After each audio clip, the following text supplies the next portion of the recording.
இயேசு விடுவிக்கிறார் ஊழியங்களின் சார்பாக உங்களுக்கு எங்கள் அன்பின் நல்வாழ்த்துக்களை தெரிவித்துக் கொள்கிறோம். இந்த ஆசீர்வாதமான தமிழ்நாடு நிகழ்ச்சிக்கு உங்களை அன்புடன் வரவேற்கிறோம். இயேசு விடுவிக்கிறார் ஊழியத்தின் மூலமாக நடைபெற்று கொண்டிருக்கும் ஜெப யாத்திரை மற்றும் கூட்டு பிரார்த்தனையில் ஏராளமான விசுவாசிகள் கலந்து கொண்டு தமிழ்நாட்டின் ஆசீர்வாதத்திற்காக ஜெபித்து வருவது உள்ளத்தில் சந்தோஷத்தை ஏற்படுத்துகிறது. ஆண்டவரும் நிச்சயம் உள்ள மகிழ்ந்திருப்பார். நேற்று ஈரோடு மாவட்டத்தில் நடைபெற்ற ஜெப யாத்திரை மற்றும் கூட்டு பிரார்த்தனையின் தொகுப்பினை இப்பொழுது உங்களுக்காக வழங்குகிறோம். ஒவ்வொரு பகுதியையும் கவனமாக பார்த்து ஈரோடு மாவட்டத்தின் சேமத்திற்காக கருத்தாய் ஜெபித்திடுங்கள். நிகழ்ச்சிக்குள்ளாய் கடந்து செல்வோமா? மஞ்சள் மாநகரம் என்றும் டெக்ஸ்டைல் சிட்டி என்றும் செல்லமாக அழைக்கப்படும் ஈரோடு மாவட்டம் பல வரலாற்று பதிவுகளும் தொழில் வளமும் நிறைந்து காணப்படும் ஒரு மாவட்டமாகும். 2 ஓடைகளுக்கு நடுவே அமைந்த ஊர் என்பதால் ஈரோடை என்று அழைக்கப்பட்டு அந்த பெயர் மருவி ஈரோடு என்று ஆனது. ஈவேரா பெரியார் அவர்களின் 100ஆண்டு விழாவை ஒட்டி கோவை மாவட்டத்தின் சில பகுதிகள் பிரிக்கப்பட்டு அவர் பெயரிலேயே 1979ஆம் ஆண்டு தனி மாவட்டமாக்கப்பட்டது. பின்னர் 1997இல் ஈரோடு மாவட்டமாகியது. இந்த மாவட்டத்தின் தலைநகரம் ஈரோடுதான். ஈரோடு பரப்பளவிலே தமிழகத்தின் 2வது பெரிய நகரம் ஆகும். பொருளாதாரத்திலும் தொழில் வளர்ச்சியிலும் தன்னிறைவு பெற்ற மாவட்டம் இது ஆகும். டெக்ஸ்டைல் துறையின் மையம் என்று வர்ணிக்கப்படும் ஈரோட்டின் லுங்கிகள் உலக பிரசித்தி பெற்றதாகும். துணி வர்க்கத்திலே இந்திய அளவில் 5வது இடம் வகிக்கிறது ஈரோடு மாவட்டம். மேலும் ஈரோட்டின் நூல் மார்க்கெட்டும் மிகவும் பிரசித்தி பெற்ற ஒன்றாகும். சுமார் 50ற்கும் மேற்பட்ட தோல் பதனிடும் தொழிற்சாலைகள் ஈரோட்டை தோல் தொழிலில் முதலிடத்திற்கு அழைத்துச் செல்கிறது. பவானி என்றாலே ஜமுக்காளம்தான் என்று சொல்லும் அளவிற்கு பவானிக்கே பெருமை சேர்க்கிறது இங்கு செய்யப்படும் ஜமுக்காளங்கள். சென்னிமலை ஆசியாவிலேயே மிகப்பெரிய கைத்தறி உற்பத்தி மையம் ஆகும். மேலும் ஈரோட்டில் தமிழக அரசின் சிறு தொழில் வளர்ச்சி மையமான சிப்காட் உள்ளது. இவை போக சர்க்கரை ஆலைகள், அரிசி ஆலைகள், எண்ணெய் ஆலைகள், பேப்பர் மில்ஸ், SKM ஃபுட்ஸ் என்று சுமார் 26,899ற்கும் அதிகமான தொழிற்சாலைகளும் சுமார் 1000ற்கும் அதிகமான சிறு தொழிற்சாலைகளும் உள்ளன. இந்த தொழிற்சாலைகளில் சுமார் 6 லட்சத்திற்கும் அதிகமான தொழிலாளர்கள் பணியாற்றுகிறார்கள். வான் பொய்யினும் தான் பொய்யா காவிரி கரையில் அமைந்த ஈரோட்டில் விவசாயம் மிக முக்கிய தொழிலில் ஒன்றாகும். ஈரோடு மாவட்டத்தின் செல்வ செழிப்பிற்கும் விவசாய மேம்பாட்டிற்கும் மூல காரணமாக விளங்குவது பவானி சாகர் பாசன கால்வாய் திட்டம். இது ஒரு முக்கியமான திட்டமாகும். அமராவதி, காவிரி போன்ற ஆறுகள் நீர்வளத்தை மேலும் அதிகரிக்கச் செய்கிறது. கரும்பு, வாழை, நெல், மஞ்சள், பப்பாளிப்பழம், நிலக்கடலை, பருத்தி, சோளம் போன்றவை இங்கே பயிரிடப்படுகின்றன. ஈரோட்டிற்கு மஞ்சள் மாநகரம் என்று பெயர் சூட்டும் அளவிற்கு ஈரோட்டில் மஞ்சள் விவசாயம் உள்ளது. ஈரோடு மாவட்டத்தின் சில பகுதிகளில் பூக்களும் பயிரிடப்படுகின்றன. உள்ளத்தை கொள்ளை கொள்ளும் விதத்தில் அழகான மலர்கள் இங்கே பயிரிடப்படுகின்றன. பலர் பூ விவசாயத்தை மட்டுமே நம்பி வாழ்கின்றனர். நாணயத்தின் 2 பக்கங்கள் போல பாதியளவு விவசாயம், மீதி அளவு தொழிற்சாலைகளுமாக ஈரோட்டை பொருளாதார ரீதியாக இறைவனால் ஆசீர்வதிக்கப்பட்ட மாவட்டம் என்று கூறலாம். ஈரோட்டில் வரலாற்று சிறப்புமிக்க பல சுற்றுலா தலங்களும் உள்ளன. பவானிசாகர் அணைக்கட்டு, இது கர்மவீரர் காமராஜர் அவர்களால் விவசாயத்திற்காக இந்த அணை கட்டப்பட்டது. கொடுவேரி அணை இயற்கை காட்சிகளின் தோரணங்களும் இயற்கை நீள்வீழ்ச்சியுமாய் சுற்றுலா பயணிகளை சுண்டி தன் வசம் இழுக்கும் தன்மை வாய்ந்தது. வெள்ளோடு பறவைகள் சரணாலயம், பல பறவைகள் வந்து நம் மனதை மகிழ்விக்கிறது. ஈரோட்டின் கல்வி வளர்ச்சி சுமார் 70% ஆகும். ஈரோடு மாவட்டத்தில் கல்வி வளர்ச்சி நாளுக்கு நாள் அதிகரித்து வருகிறது. சுமார் 1500க்கும் அதிகமான பள்ளிக்கூடங்கள், 24ற்கும் அதிகமான பொறியியல் கல்லூரிகள், 24ற்கும் அதிகமான கலை மற்றும் அறிவியல் கல்லூரிகள் ஈரோடு மாவட்டத்தில் இருக்கின்றன. இதற்கு முழுமையான காரணம் மேலை நாட்டிலிருந்து இயேசுவின் அன்பால் ஈர்க்கப்பட்டு தான் இலவசமாக பெற்ற இயேசுவை இந்தியர்களும் பெற்றுக்கொள்ள வேண்டும் என்ற நோக்கில் இந்திய தேசத்திற்கு வந்த மிஷனரிமார்கள் ஆகும். தமிழகம் முழுவதும் பரவி உள்ள கொடிய நோய் போன்ற டாஸ்மாக் ஈரோட்டையும் விட்டு வைக்கவில்லை என்பதை விண்ணை முட்டும் அளவிற்கு கோடிக்கணக்கான ரூபாய் வருவாய் ஈட்டுகிறது டாஸ்மாக் என்ற பத்திரிகை செய்தி நமக்கு பறைசாற்றுகிறது. வாலிபர்கள் மற்றும் மாணவர்கள் மத்தியில் பல கலாச்சார சீரழிவுகளும் உள்ளன. இதன் மூலம் வருங்கால சமுதாயத்தின் ஒழுக்கம் கேள்விக்குறியாகவே உள்ளது. இன்றைக்கு நம்முடைய ஜெப யாத்திரையின் 16வது நாள். காலையில் நாம் தேவ பிள்ளைகள் கூடி 70 பேர் உள்ள டீம். நாங்கள் இந்த நாளிலே குடும்பமாக ஆயத்த ஜெபம் செய்து இப்பொழுது பஸ்ஸில் ஏறி புறப்பட்டு ஜெபிக்க ஆயத்தமாய் நிற்கிறோம். ஒவ்வொரு நாளும் ஆண்டவர் எங்களை ஆயத்தப்படுத்தி வல்லமைப்படுத்தி தான் இந்த ஜெபத்திற்குள்ளே கொண்டு செல்லுகிறார். ஏனென்றால் ஒரு யுத்த ஜெபத்தை செய்யும்படிக்குத்தான் ஆண்டவர் அனுப்பியிருக்கிறார். இருளின் அந்தகார வல்லமைகளோடும் பொல்லாத ஆவிகளின் சேனைகளோடும் யுத்தம் பண்ணி ஜெபிக்கிற ஒரு சேனையாக கர்த்தர் புறப்பட பண்ணி இருக்கிறார். ஆகவே தான் எனக்கு பின்னாலே நம்முடைய ஆண்டவர் தெரிந்து கொண்ட இந்த 70 சகோதரர்கள் நிற்கிறார்கள். இணைந்து ஜெபித்து பரிசுத்தாவின் வல்லமைக்குள் எங்களை அர்ப்பணித்து நாங்கள் புறப்படுகிறோம். இன்றைக்கு ஈரோடு மாவட்டம் முழுவதும் இப்பொழுது ஜெபிக்க புறப்பட்டு செல்கிறோம். நீங்களும் எங்களோடு சேர்ந்து இன்றைக்கு ஈரோடு மாவட்டத்திற்காக ஜெபிக்கணும். ஆமென்.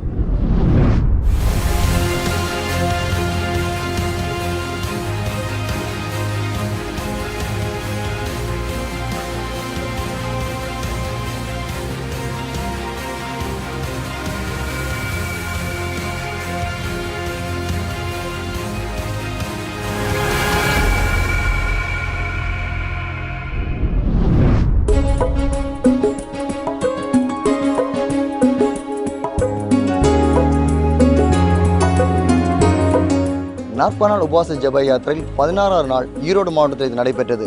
இம்மாவட்டத்தின் பல பகுதியில் இருந்து ஜெபிக்கின்ற ஜெப வீரர்கள் வாகனங்கள் மூலமாக கடந்து சென்று ஜெபங்களை ஏறெடுத்தார்கள். இந்த மாவட்டத்தில் ஒரு மிகப்பெரிய ஒரு எழுப்புதலை கர்த்தர் நிச்சயமாக தருவார் என்றதான ஒரு விசுவாசத்தோடு இந்த யாத்திரையில் நாங்கள் அனைவருமாக கலந்து கொண்டு நாங்கள் ஜெபிக்க போகின்றோம். எங்கள் ஈரோடு மாவட்டத்திலையும் கர்த்தர் ஒரு பெரிய காரியங்களை செய்வார் என்று நாங்கள் விசுவாசிக்கிறோம். நாங்கள் எதிர்பார்க்கறதுக்கு மேலான பெரிய எழுப்புதலை நாங்கள் பார்க்க போகிறோம். சபைகள் நிரப்பப்பட போகிறது. ஜெப யாத்திரையில் கர்த்தர் பெரிய ஒரு பயங்கரமான ஒரு காரியத்தை செய்ய போகிறாரு. ஈரோடு மாவட்டத்திற்கான எழுப்புதலுக்கான ஒரு முக்கியமான ஒரு படியாக நாங்கள் கருதுகிறோம். இயேசு சுவாமி எங்களுடைய ஈரோடு மாவட்டத்தை கண்டிப்பாக ரட்சிப்பாங்க. எல்லா தகர்களையும் முறியடிப்பாங்க.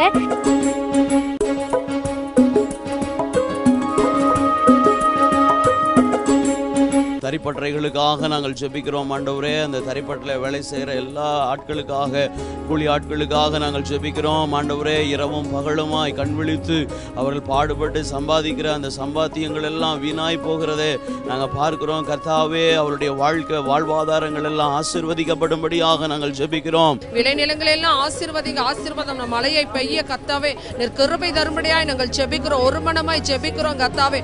அதே போல ஜமுக்கால தொழிலை செய்கின்றதான ஒவ்வொரு அந்த பவர்களுடைய விவசாயிகளுடைய கர்த்தரை நாங்கள் அர்ப்பணிக்கிறோம் அப்பா. ஒவ்வொரு நெசவாளர்களை நீங்க தான் ஆசீர்வதிக்கும்படியாக நாங்கள் ஜெபிக்கிறோம் ஆண்டவரே.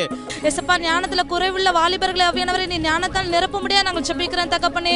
படித்து முடித்து அவியானவரே வீட்டில் இருக்கிற ஒவ்வொரு வாலிப சகோதரர்களையும் தகப்பனே வேலை வாய்ப்பு அவர்களுக்கு கிடைக்கட்டும் சுவாமி.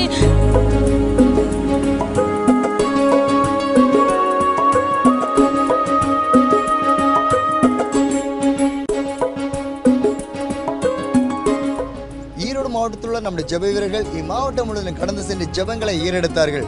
இப்பொழுது அவர்கள் பெற்ற அனுபவங்களை நாம் கேட்க போகிறோம். இன்றைய நாள் எங்களுக்கு ஒரு பெரிய ஆசீர்வாதமா இருக்கு. நாங்க வீட்டுல இருந்தா இது மாதிரிலாம் ஜெபிக்க முடியாது. இன்னைக்கு ஒவ்வொரு காரியங்களை பார்த்து அதற்காக பாரத்தோடு ஜெபிக்க முடியாத ஒரு சாய்க்கு எங்களுக்கு கிடைச்சிருக்குது. அடுத்தோட பாரத்தை புரிந்து நாங்க ஜெபிக்கிறதுக்கு இன்னைக்கு ஏசப்பா எங்களுக்கு கற்றுக் கொடுத்துருக்காங்க. அதுக்காக ஓடி நன்றி. இது ஒரு புதிய அனுபவம் எங்களுக்கு. இது வரைக்கும் நாங்கள் இப்படி ஜெபிச்சதில்லை. ஆனால் இன்னைக்கு அது ஒரு புதிய அனுபவமாக நாங்கள் அதையே உணர்றோம். நாங்கள் ஈரோட்டுக்காக எழுப்புதலுக்காக ஜெபிக்க வந்தோம். இது ஆண்டவர் கொடுத்த நல்ல கிருபை. இங்கே இருக்கிற மக்களுக்காக பாரத்தோடு ஜெபிக்கிறதுக்கு, கண்ணீரோடு ஜெபிக்கிறதுக்கு எங்களுக்கு ஒரு தருணமாக இருக்குது. இது கர்த்தர் ஏற்படுத்தின ஒரு நாளாக நாங்கள் நினைக்கிறோம். பிரியமானவர்களே, இயேசு கிறிஸ்துவின் நாமத்தில் உங்களுக்கு என் அன்பின் வாழ்த்துக்கள். நீங்களும் எங்களோடு கூட சேர்ந்து தமிழ்நாட்டின் ஆசீர்வாதம் எழுப்புதலுக்காக ஜெபித்து வருகிறதை அறிந்து நான் தேவனை துதிக்கிறேன். தினமும் இதை குறித்து உங்களோடு நான் பேசி வருகிறேன். ஆர்வத்தோடு நீங்கள் கவனித்து ஜெபித்து வருகிறீர்கள். உங்களுக்காக நான் கர்த்தருக்கு நன்றி சொல்லுகிறேன். இன்றைக்கு 16வது நாள். இந்த நாளில் ஈரோடு மாவட்டம் முழுவதிலும் கடந்து சென்று கருத்தாய் ஜெபிக்க ஆண்டவர் உதவி செய்திருக்கிறார். 6 தாலுக்காக்கள் ஈரோடு மாவட்டத்தில் இருக்கிறது. 25 லட்சம் மக்கள் வசிக்கிறார்கள். இந்த ஆத்துமாக்களுக்காக இயேசு சிலுவையில் இரத்தம் சிந்தினபடியினால் அவருடைய இரத்தத்தின் தியாகத்தை நாம் எண்ணினவர்களாக கருத்தாக ஜெபித்திருக்கிறோம். ஒரு ஆவிக்குரிய ஆசீர்வாதம் இந்த மாவட்டத்தில் உண்டாக இருள் விலகி சபைகளுக்குள்ளே ஒரு வெளிச்சமும் ஒரு எழுப்புதலும் உண்டாகி ஒரு ஆவிக்குரிய மாற்றம் உண்டாக கருத்தாய் ஜெபித்திருக்கிறோம். மக்கள் மத்தியிலும் அறியாமையின் இருள் விலகி ஆண்டவருடைய வெளிச்சம் உதிக்கவும் ஜனங்களுடைய மனநிலையில் ஒரு விழிப்புணர்வு உண்டாக கருத்தாக ஜெபித்திருக்கிறோம். அது மாத்திரமல்ல, இந்த ஈரோடு மாவட்டத்தில் 2 விதமான ஆசீர்வாதங்கள். ஒன்று விளை நிலங்களின் ஆசீர்வாதம். ஈரோடு மாவட்டத்தினுடைய வட பகுதியெல்லாம் ஏராளமான விளை நிலங்கள் செழித்து காணப்படுகிறது. காரணம், இங்கே பவானி சாகர் என்ற அணைக்கட்டு இருக்கிறது. அதிலிருந்து புறப்படுகிற பவானி ஆறு அது இந்த மாவட்டத்தை செழிப்பாக்குகிறது. ஆகவே வயல் நிலங்கள் செழித்திருக்கிறது. விவசாயம் இன்னும் ஆசீர்வதிக்கப்படவும் செழிக்கவும் நாம் கருத்தாய் ஜெபிக்க வேண்டும். இங்கே கூடுதுறை என்கிற ஒரு இடத்தில்தான் பவானி ஆறும் காவிரி ஆறும், மேட்டூரிலிருந்து புறப்பட்டு வருகிற காவிரி ஆறும் ஒன்றாக இணைந்து அதன் பிறகு அது திருச்சி தஞ்சாவூர் வழியாக கடந்து செல்லுகிறது. ஆகவே இது 2 ஆறுகள் இணைகிற இடமும் இங்கு தான் இருக்கிறது. ஆகவே அது செழிப்பை உண்டாக்குகிறது. அது தொடர்ந்து செழிக்கவும் அதில் நிறைவான ஆசீர்வாதம் உண்டாக கருத்தாக நாங்கள் ஜெபித்திருக்கிறோம். இன்னொரு புறத்திலே ஜவுளி வியாபாரத்திலே இது பெருகின ஒரு மாவட்டமாக இருக்கிறது. இங்கே ஏராளமான ஸ்பின்னிங் மில்கள் இருக்கிறது. அதாவது நூற்பு ஆலைகள் ஏராளமாக இருக்கிறது.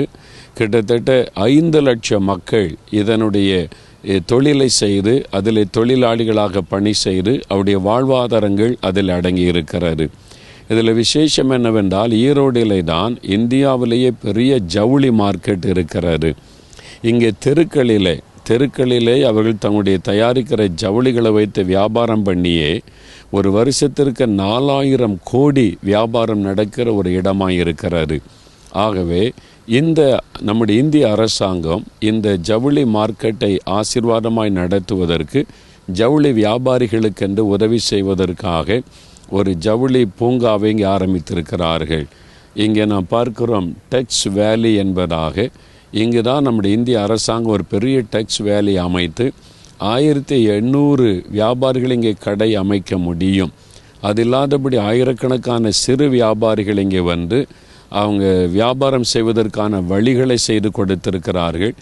ஆகவே இந்த தொழில் செய்கிற மக்கள் ஆசீர்வதிக்கப்படவும் அவருடைய வாழ்வாதாரங்கள் செழிக்கவும் இந்த வியாபாரம் இன்னும் பெருகவும் கூட நாம் கருத்தாக ஜெபிக்க வேண்டும். இதற்காக நாங்கள் ஜெபித்திருக்கிறோம். இப்படி லட்சக்கணக்கான மக்கள் இந்த தொழில் மூலமாய் ஆசீர்வதிக்கப்படுகிறார்கள். அவர்களுக்காகவும் கருத்தாக தேவ சமூகத்தில் நாம் இந்த நாட்களிலே ஜெபித்திருக்கிறோம். ஆகவே இந்த மாவட்டத்தில் இருக்கிற ஆண்டவருடைய பிள்ளைகள் இந்த மாவட்டத்தை குறித்து அறிந்து ஜெபிக்கணும். தமிழ்நாடு எங்கும் இருக்கிற கர்த்தருடைய பிள்ளைகளும் நம்முடைய தமிழ்நாட்டில் என்ன நடக்கிறது என்பதை அறிந்து நாம் ஜெபிப்பது பிரயோஜனமான ஒரு காரியம். ஈரோடு மாவட்டத்தில் உள்ள நம்முடைய ஜெப வீரர்கள் இம்மாவட்டம் முழுவதும் கடந்து சென்று ஜெபங்களை ஏறெடுத்தார்கள். மாலை நேரத்தில் CSA ப்ரோஃப் சர்ச் மைதானத்தில் வைத்து இக்கூட்டம் சிறப்பாக நடைபெற்றது.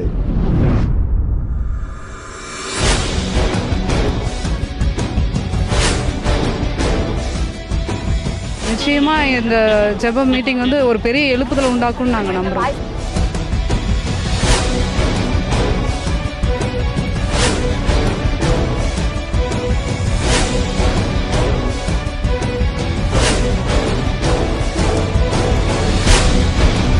நிறைய எழுப்புதல் வரும்படியாக நாங்கள் எல்லாம் அனைவரும் சேர்ந்து ஜெபிக்க வந்துக்கிறோம்.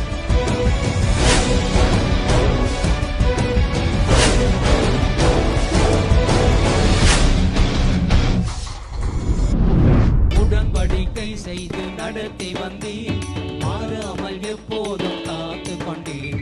உடன்படிக்கை செய்து நடத்தி வந்தீர், மாறாமல் எப்போதும் காத்து கொண்டீர்.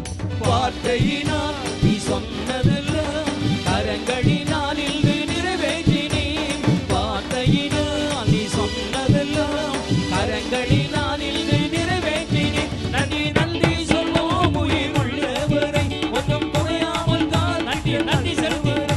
நன்றி நன்றி சொல்வோம் உயிர் உள்ளவரை, ஒன்றும் குறையாமல் காத்திட்ட நல்லவரை. 2 நாளாகமும் 7ஆம் அதிகாரம் 14ஆம் வசனத்தில் கர்த்தர் சொல்லுகிற ஒரு வார்த்தை எழுதப்பட்டிருக்கிறது. ஆண்டவரே சொல்றாரு, என் நாமம் தரிக்கப்பட்ட என் ஜனங்கள். நீங்கள் என் ஜனங்கள், என் நாமம் தரிக்கப்பட்டவர்கள்.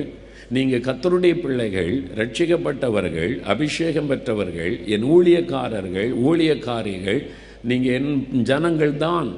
என் நாமந்தரிக்கப்பட்ட என் ஜனங்கள் தங்களை தாழ்த்தி ஜெபம் பண்ணி என் முகத்தை தேடி தங்கள் பொல்லாத வழிகளை விட்டு திரும்பினால் பரலோகத்தில் இருக்கிற நான் அதை கேட்டு உங்கள் பாவங்களை மன்னித்து தேசத்திற்கு சேமத்தை கொடுப்பேன் என்று சொல்ல. உங்களை ஆசீர்வதிப்பேன்னு சொல்லலை, உங்கள் தேசத்திற்கே சேமம், உங்களுடைய தேசத்துக்கே ஆசீர்வாதம், தமிழ்நாட்டுக்கே ஆசீர்வாதம் ஆண்டவர் நமக்கு வாக்கு கொடுத்திருக்கிறார். தமிழ்நாடு ஆசீர்வதிக்கப்பட போகிறாரு. அல்லேலூயா.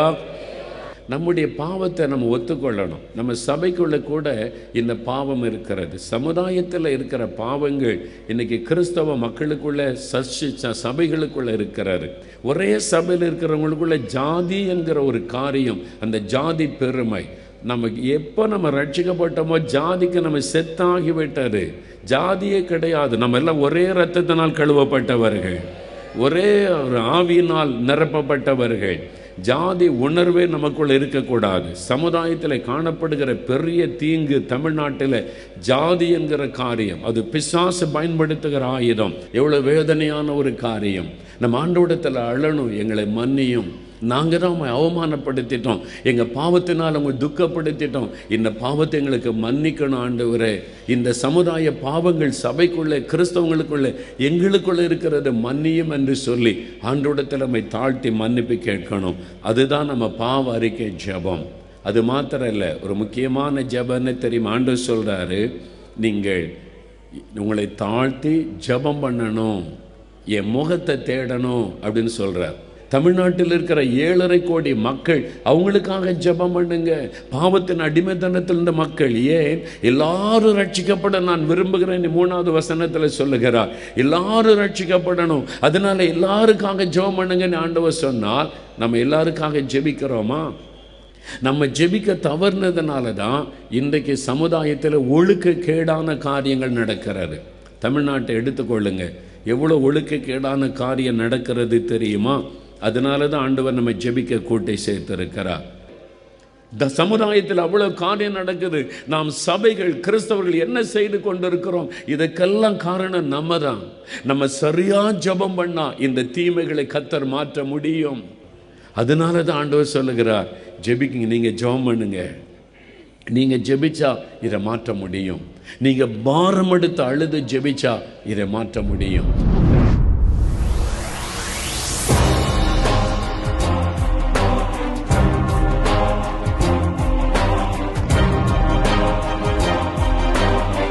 மிஷனரிமார்கள் எவ்வளவு தியாகத்தோடு ஊழியம் செய்த சபையெல்லாம் உருவாக்குனாங்க.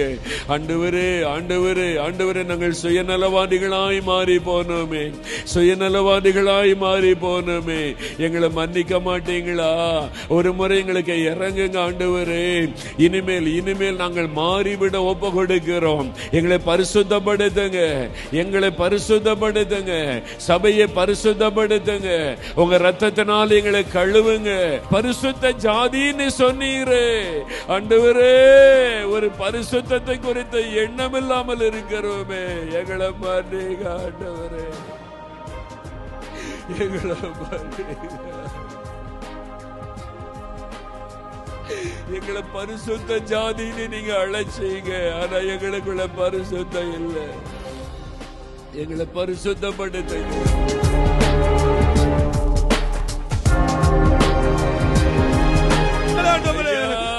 எத்தனை குடும்பம் சீரழிகிறது, எத்தனை சிறு பிள்ளைகள் குடிக்கிறாங்க, கிறிஸ்தவர்கள் குடிக்கிறார்களே, கிறிஸ்தவர்கள் பின்வாங்க காரணமாக இருக்கிற இந்த குடிகள் ஒழிவதாக இயேசுவின் நாமத்தினாலே நாங்கள் ஒருமனப்பட்டு இந்த குடிகார ஆவியை துரத்துகிறோம். தமிழ்நாட்டோடு வெளியேறு இயேசுவின் நாமத்தினாலே.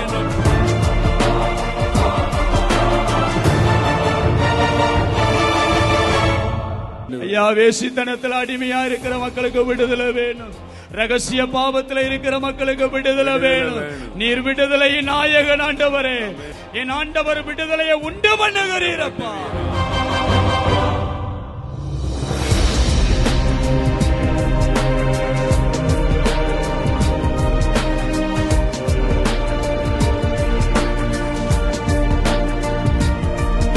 நல்ல தரமான சாலை வசதிகளை ஆண்டவர் ஏற்படுத்துவீராக. எல்லா கிராமங்களுக்கும் ஆண்டவரை நல்ல இடைவிடாத மின்சாரத்தை ஆண்டவர் கட்டளை இடுவீராக ஐயா. வீடு வசதி இல்லாதவர்களுக்கு சொந்த வீடு வாய்ப்புகளை ஆண்டவர் ஏற்படுத்தி கொடுப்பீராக.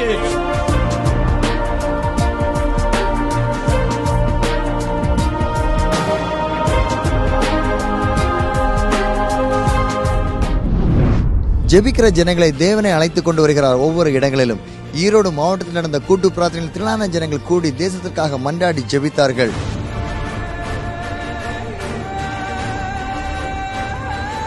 தேசத்துக்காக ஜனங்கள் ஜெபித்தது மத்தியில் தேவன் அற்புதங்களை செய்தார். ஈரோட்டில் நடந்த ஆசீர்வாதமான தமிழ்நாடு கூட்டு பிரார்த்தனைக்கு அருமையான இந்த சகோதரர் வந்தார்கள். பல வருஷங்களாக சரீரத்தில் பாதிக்கப்பட்ட நிலைமையில தூக்கி கொண்டு வரப்பட்ட அந்த சகோதரனை ஆண்டவர் அற்புதமாக குணமாக்கியிருக்கிறார். ஆண்டவர் அவர்களுக்கு செய்த நன்மையை இப்பொழுது அவர்களே பகிர்ந்து கொள்வார்கள். ஐயா, உங்கள் பேர் என்ன? ஐயா, என் பேர் துரசாமிங்க. உங்களுக்கு என்ன செய்தது? எனக்கு கேன்சர்னு சொல்லிட்டாங்க. ஆஸ்பத்திரிக்கு போனாங்க. ராமகிருஷ்ணா தான் பார்த்து. எவ்வளோ நாளாக இப்படி கஷ்டப்பட்டீங்க? இதோட 3 வருஷம் ஆகுதுங்க. எவ்வளோ செலவு பண்ணியிருந்தீங்க? 8 லட்சம் ரூபாய் இது வரைக்கும் ஆகிருக்குதுங்க. எனக்கு நோய் நல்லாவே ஆகலை.